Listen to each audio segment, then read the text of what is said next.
पण त्यांनी काही कामं केलेली नाहीत। आपल्या नांदवड स्वतःचं जवळचं गाव असताना सुद्धा त्यांनी इथली स्कीम पूर्ण केली नाही।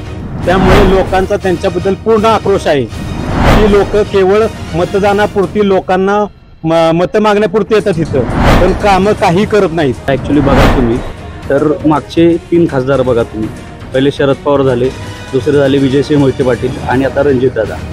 तिघांचे जर कामाचं कंपॅरिझन केलं तर तुम्ही 1000 पटीनं रणजित निंबाळकरांचं काम तुम्हाला उठून दिसतं। त्यांनी इथं कुठलाही बेस नसताना देखील उत्तर कोरेगावसाठी त्यांनी पाणी राष्ट्रवादीला भरभरून दिलं, पण राष्ट्रवादीने त्या बदल्यात काही दिलं नाही। भाजपलाच हे मतदान आमचं राहणार आणि मोदीचे हात बळकट करण्यासाठी रणजितदादाला आम्ही निवडून देणार। आज आपण आलो आहोत माढा मतदारसंघातील या सोनकी गावात। सकाळीच आपण या सोनकी गावची एक मुलाखत घेतली होती। इथल्या नागरिकांचा पुन्हा एक कौल आला की आमचीही मुलाखत घ्या म्हणून। अशा पद्धतीने आपण आज सोनकी गावात आलो आहोत आणि त्या इथल्या नागरिकांच्या प्रतिक्रिया घेत आहोत। कशा पद्धतीने ग्राउंड रिपोर्ट आहे। माढा मतदारसंघाचा अटीतटीचा सामना धैर्यशील मोहिते पाटील आणि रणजितसिंह नाईक निंबाळकर यांच्यामध्ये मोठ्या प्रमाणात दिसून येतोय। तसं पाहिलं तर माढा मतदारसंघातील हे उत्तर कोरेगाव तालुक्याचे भाग आणि हे सोनके गाव याच माढा मतदारसंघातील उत्तर कोरेगाव मधील एक गाव। काका काय सांगाल, कशा पद्धतीने या माढा मतदारसंघातील वाटचाल पाहिली तर धैर्यशील मोहिते पाटील हे कालपर्यंत भाजपमध्ये होते आणि तिकिटाच्या अभावी पुन्हा तुतारीकडे आले। काय सांगाल याबाबत तुमच्या माध्यमातून? धैर्यशील मोहिते पाटला उभा करणारा जे कोण एक व्यक्ती आहे त्या व्यक्तीने कट करून त्यांना उभं केलं, पण त्याचा काही तो उपयोग होणार नाही। कारण गेली 10 वर्ष आम्ही पाहिलेलं आहे या विभागामध्ये शरद पवारांनी 5 वर्ष काम केलं, काही काम केलं नाही आमच्या विभागामध्ये। त्यानंतर मोहिते 5 वर्ष होते, त्यांनी या विभागामध्ये काही काम केलं नाही। काम केलं असेल ते फक्त रणजितदादांनी ह्या ठिकाणी काम केलेलं आहे।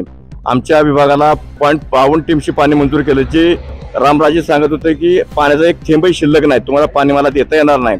तरी सुद्धा रणजितदादांनी त्यातनं आम्हाला 0.52 टीमशी पाणी मंजूर केलेलं आहे। दुसरा असा मुद्दा की जी वसना स्कीम आमच्या इथं झाली, ती वसना स्कीम 20-25 वर्षापूर्वी मंजूर झाली। ती हिंदुराव नाईक निंबाळकरांनी स्कीम मंजूर केली। तिचं भूमिपूजन शालीनताई पाटलांनी केलं।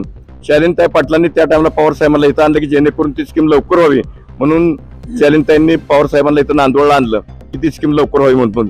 परंतु ते इथून भूमिपूजन करून गेलं आणि त्यानंतर कधी इकडे फिरकलं नाहीत। ती स्कीम अर्धवट राहिलेली।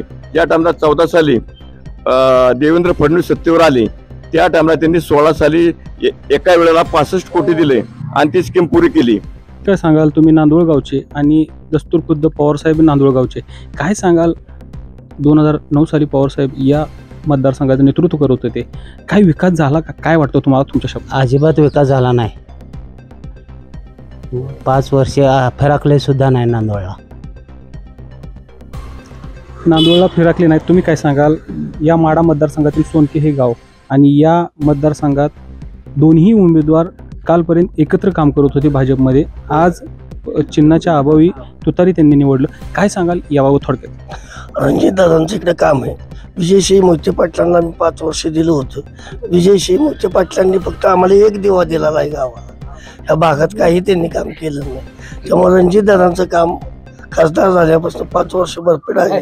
त्यामुळे आम्ही कमळ मोदी साहेबांच्या चिन्ह, त्यांनी सांगितलं मोदी साहेबांच्या चिन्हावर आम्ही मतदान करणार। तुम्ही काय सांगाल की गेले कित्येक वर्ष हा मतदारसंघ राष्ट्रवादीकडे राहिलेला आहे आणि याही वर्षी काय होऊ शकतं तुमच्या दृष्टीने? नाही, काय झालंय, राष्ट्रवादी काँग्रेस पक्षानं आतापर्यंत काही काम केलं नाही। 20 वर्ष इथं उद्घाटन करून गेली 20 वर्षापूर्वी, ते 6 महिन्यात पाणी बीजेपीनं आणलं। बीजेपीमुळे आज पाण्याचं गंगाजल सोनक्यात चालले। आता पाऊस नाही म्हणून सोडून द्या, बीजेपी करते ते कुठलाही पक्ष करू शकत नाही। म्हणून नरेंद्र मोदी आम्ही सगळे जनरेशन आम्ही प्रेम करतो। आम्हाला नरेंद्र मोदी शिवाय आम्ही कुणाला मतदान करणार नाही।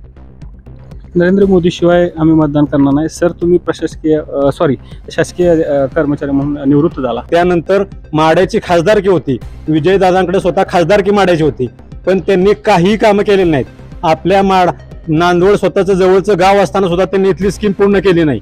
त्यामुळे लोकांचा त्यांच्याबद्दल पूर्ण आक्रोश आहे। ती लोक केवळ मतदानापुरती लोकांना मत मागण्यापुरती येतात इथं, पण कामं काही करत नाहीत। यांचा एक आक्षेप आहे की कामं काही करत नाहीत। राष्ट्रवादीची लोक पवार गटाची कामं करत नाहीत। त्यांनी दोन्ही वेळेस कोणतेही काम या उत्तर कोरेगाव तालुक्यात केले नाही. काय सांगाल थोडक्यात? अजूनही एक आक्षेप आहे की रामराजे नाईक निंबाळकर या निवडणुकीमध्ये कुठेही फ्रंटला येत नाहीत. काय सांगाल याबाबत? आता ॲक्च्युली बघाल तुम्ही तर मागचे 3 खासदार बघा तुम्ही. पहिले शरद पवार झाले, दुसरे झाले विजयसिंह मोहिते पाटील आणि आता रणजितदादा. तिघांची जर कामाचं कंपॅरिझन केलं तर तुम्ही 1000 पटीनं रणजित निंबाळकरांचं काम तुम्हाला उठून दिसेल. त्यांनी इथं कुठलाही बेस नसताना देखील उत्तर कोरेगावसाठी त्यांनी पाणी आणलं. ह्या उत्तर कोरेगावनं राष्ट्रवादीला भरभरून दिलं, पण राष्ट्रवादीनं त्या बदल्यात काही दिलं नाही. आत्तापर्यंत उपेक्षित ठेवलं, पण भाजपला कुठलीही मदत म्हणजे तिथला कुठलाही सदस्य, ग्रामपंचायत सदस्य देखील भाजपचा नसताना देखील त्यांनी वसना स्कीम ती पूर्णत्वास नेली. तसा विचार केला तर रामराजे स्वतः जलसंपदा मंत्री होते, शशिकांत शिंदे जलसंपदा मंत्री होते, तरी देखील त्यांना काही करता नाही आलं. पण भाजपनं हे सगळी स्कीम कंप्लीट केली आणि आता कुठंतरी ते आशेचा किरण दिसतोय की सगळं पूर्णपणे आपल्या भागामध्ये पाणी येईल त्यांच्या माध्यमातून दिसतंय. गेल्या 5 वर्षात रणजितदादा खासदार होते म्हणून आम्हाला कसं तरी पाणी आले. गेल्या ज्या वेळेला 25 वर्ष सत्ता त्यांनी भोगली त्यावेळेला नुसतं भाग केला. शंकरराव अण्णा आमदार होते त्यावेळेपासून नुसती चुन्याची दगडीच काढण्यात गेली. नंतर शालिनी ताई झाल्या. शालिनी ताईनं प्लॅन आखला, वसना स्कीम तयार केली. तर पवारसाहेब म्हणले काय बाईचं डोकं फिरले म्हणले. वरचणीचं पाणी म्हणले आड्याला न्यायला निघाले. तेवढं आश्चर्य. पाणी येतं का म्हणले. आलं ना आता कसं तरी. BJP सरकारनं पाणी आणलं. म्हणजे भाजपनं पाण्याचा महत्त्वाचा प्रश्न सोडवल्यामुळं भाजपलाच हे मतदान आमचं राहणार. पाण्यापासून वंचित होतो, पण भाजप सरकार आल्यामुळं आम्हाला पाणी मिळालं आणि मोदीचे हात बळकट करण्यासाठी रणजितदादाला आम्ही निवडून देणार. रणजितसिंह नाईक निंबाळकरांचे हात बळकट करणार अशा पद्धतीने या बाबांनी सांगितलं.